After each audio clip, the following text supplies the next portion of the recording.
Assalamualaikum warahmatullahi wabarakatuh. Selamat pagi pemirsa setia Sultan TV dimanapun Anda berada. Pada pagi hari ini Anda kembali terhubung bersama saya Hairuni Salaraf di Bincang hari ini. Tentunya hari ini kita sudah kedatangan salah satu narasumber, tapi sebelum itu kami ingin kembali kepada pemirsa setia Sultan TV untuk terus terhubung bersama kami di sosial media Instagram Sultan TV di @kreatifsultan_tv dan juga @beritasultantv. Juga di Facebook kami di @kreatifsultantv dan beberapa tayangan yang akan disiarkan secara langsung di YouTube Sultan TV. Baik pemirsa Sultan TV, pada hari ini kita sudah kedatangan narasumber. Beliau adalah seorang dosen gizi, juga beliau seorang founder Sahabat Gizi. Ibu Novianti, selamat pagi Bu. Pagi Mbak. Sehat ya Bu ya? Sehat alhamdulillah. Oke Bu, ini kan kita akan membahas tentang obesitas, terutama mungkin teman-teman kemarin sudah melihat berita banyak sekali kasus-kasus obesitas yang saat ini sedang disoroti mungkin oleh dinas kesehatan terkait. Kemarin ada Fajri almarhum yang sudah berpulang karena obesitasnya juga ya Bu, dan saat ini juga kemarin baru banget di bulan Juli ini juga ada laki-laki berusia 45 tahun yang juga terkena obesitas. Oke Ibu. Melihat angka obesitas mungkin yang katanya 10 tahun terakhir justru naik. Boleh nggak sih Bu, Ibu definisikan obesitas itu apa? Ya, jadi kalau yang kita tahu kan memang gambarannya itu obesitas itu adalah gemuk ya, kegemukan gitu bisa dibilang. Ya, secara harfiah memang diartikan obesitas itu adanya penumpukan lemak, massa lemak gitu di dalam tubuh. Nah, ini nanti bisa dipastikan sebenarnya ditegakkan seseorang itu obesitas atau tidak, sebenarnya tidak bisa kita lihat secara kasat mata gitu. Maksudnya walaupun secara kasat mata terlihat gitu ya, obesitas, tapi tetap harus dipastikan gitu kan. Dipastikannya dengan melihat indeks massa tubuh. Nah, dikatakan obesitas ketika indeks massa tubuh seseorang itu lebih dari 30 sebenarnya. Tapi warningnya udah mulai dari lebih dari 25 itu sudah bisa dikatakan warning atau mengarah ke overweight dulu, overweight baru nanti obesitas seperti itu. Di titik di mana orang itu bisa dikatakan obesitas gitu? Ya, jadi nanti indeks massa tubuh itu sendiri nanti teman-teman bisa menghitungnya berdasarkan proporsional antara berat badan dan tinggi badan gitu. Jadi berat badan dibagi tinggi badan dalam kuadrat gitu, tapi dalam meter. Nah, itu baru dibagi. Nah, hasil angkanya nanti dikategorikan masuknya kategorinya apa gitu. Kalau obesitas itu sama sih Bu kayak stunting, kan kalau kemarin kita bahas stunting itu ada faktor genetiknya. Bagaimana dengan obesitas? Atau misalnya apa mungkin obesitas juga ada faktor lain seperti dari pola makannya dia, pola hidupnya dia? Iya, obesitas itu sebenarnya hampir sama, dia merupakan masalah gizi juga gitu kan. Yang dialami di Indonesia itu kan masuknya triple burden malnutrition gitu. Jadi kita punya orang-orang yang mengalami kekurangan gizi, tapi juga ada masyarakat kita yang kelebihan gizi nih gitu atau obesitas. Nah, betul sekali kalau misalnya masalah gizi itu sendiri ada faktor genetiknya gitu. Sebenarnya sih nggak terlalu banyak gitu ya, sekitar 20-30%. Nah, obesitas secara khususnya atau masalah gizi sebenarnya gitu ya, baik itu stunting, obes, anemia atau masalah gizi yang lain itu lebih dikaitkan ke penyakit asupan gizi dan penyakit sebenarnya. Kalau misalnya gizi kurang tuh penyakit infeksi sering dikaitkan gitu. Stunting gitu biasanya memang dikaitkan karena adanya TB paru atau diare seperti itu. Nah, kalau obesitas, dari obesitasnya itu sendiri nanti bisa komplikasi ke penyakit-penyakit tidak menular gitu kan, kayak diabetes mellitus gitu. Jadi seperti itu sih koneksinya atau hubungannya. Jadi lebih besar kaitannya itu memang asupan dan penyakit yang diderita itu yang lebih menyumbang gitu ya angka kejadian masalah gizi. Oke, kalau kemarin kasus yang baru ramai juga di Bekasi, bayi yang obesitas juga Bu, itu bisa dikatakan dengan apakah pola si ibu ketika hamil juga mempengaruhi atau bagaimana Bu? Iya betul, jadi ada banyak ceritanya itu kasus anak bayi yang lahir besar ya, berat badannya tuh besar, bisa dibilang lebih dari 4 kilo gitu ya. Nah, itu mungkin kalau ditelusuri itu banyak ibunya yang mengalami diabetes saat kehamilan atau disebut gestasional diabetes mellitus. gitu. Jadi pada saat hamil ibunya gula darahnya tuh tinggi terus gitu ya, dilihatnya berdasarkan itu. Makanya kita penting sekali pada saat kehamilan itu untuk men-screening, melihat gula darah, mengecek darah secara keseluruhan ya, nggak cuman gula, bisa juga tekanan darah gitu ya. Pokoknya resiko-resiko di masa kehamilan yang nanti bisa berakibat ke anak sebenarnya gitu. Jadi ada pengaruhnya sih, bener. Sejauh mana sih Bu kalau obesitas itu dapat dikendalikan atau mungkin dapat dikatakan disembuhkan?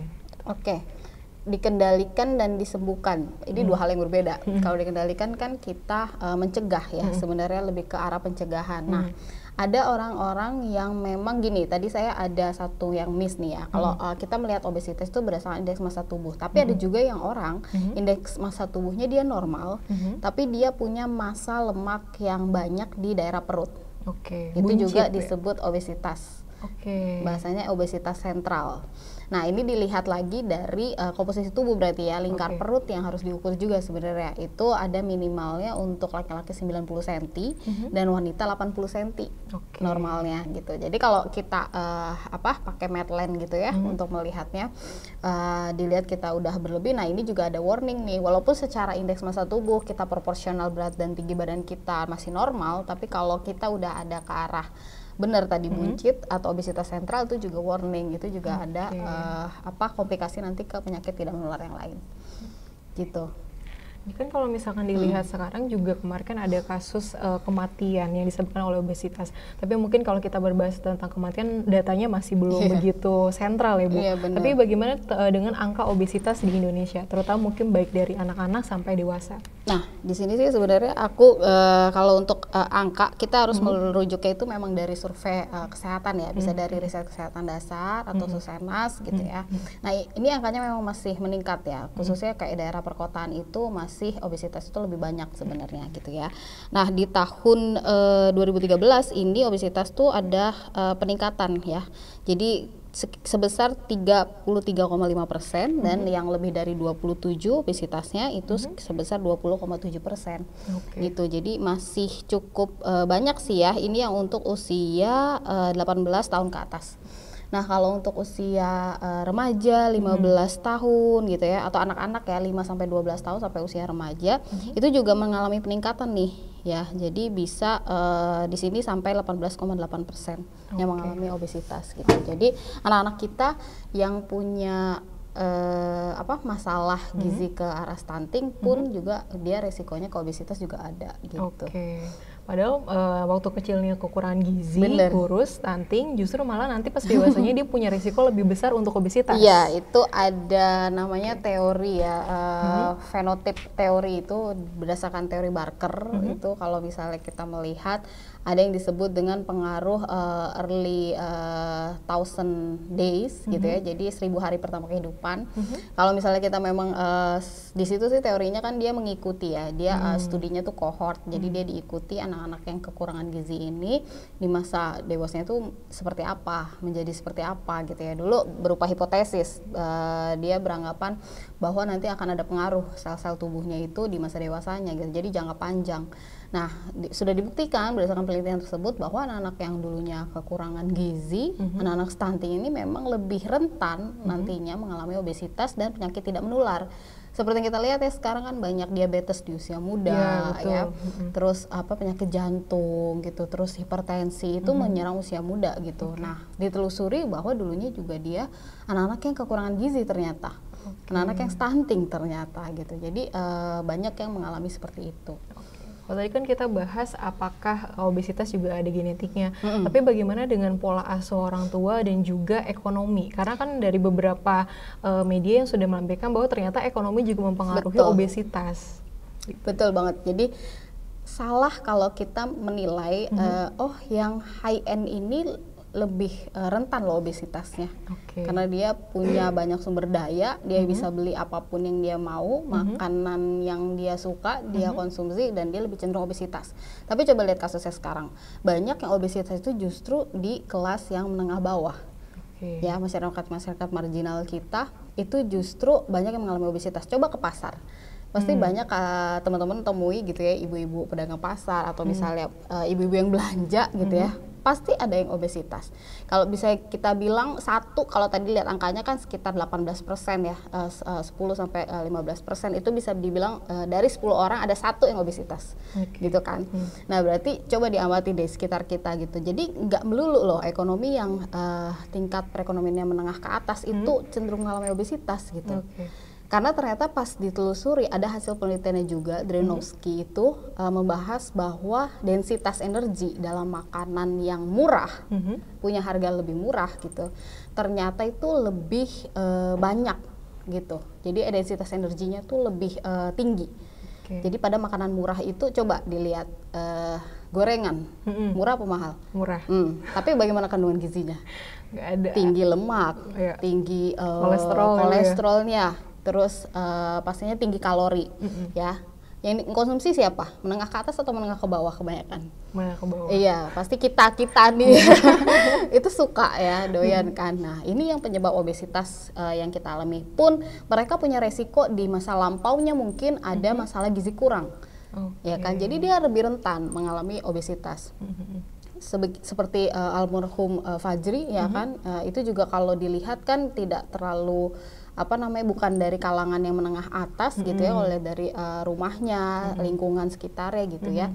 Nah ini kan berarti ada dampaknya gitu, ekonomi tuh nggak memandang gitu, obesitas tuh nggak memandang ekonomi ibaratnya kayak gitu.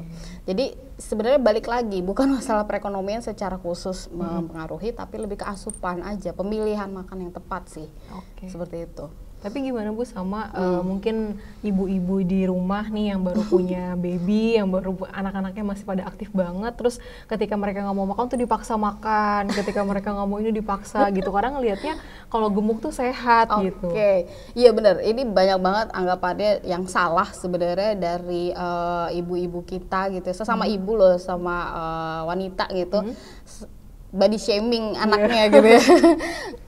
Pokoknya gak usah jauh-jauh, antar tetangga aja gitu ya kan. Kayaknya dia lebih gede dari ini ya, kayaknya dia lebih gemuk ya, lucu ya gitu. Coba hati-hati gitu ya, kalau misalnya melihat sesuatu itu tidak bisa hanya dari kasat mata aja. Tadi kita harus melihat secara menyeluruh berdasarkan growth grafik pertumbuhan. Kalau pada anak itu kan kita melakukan pemeriksaan rutin ya, setiap bulan menimbang, mengukur tinggi badan dan panjang badannya gitu ya.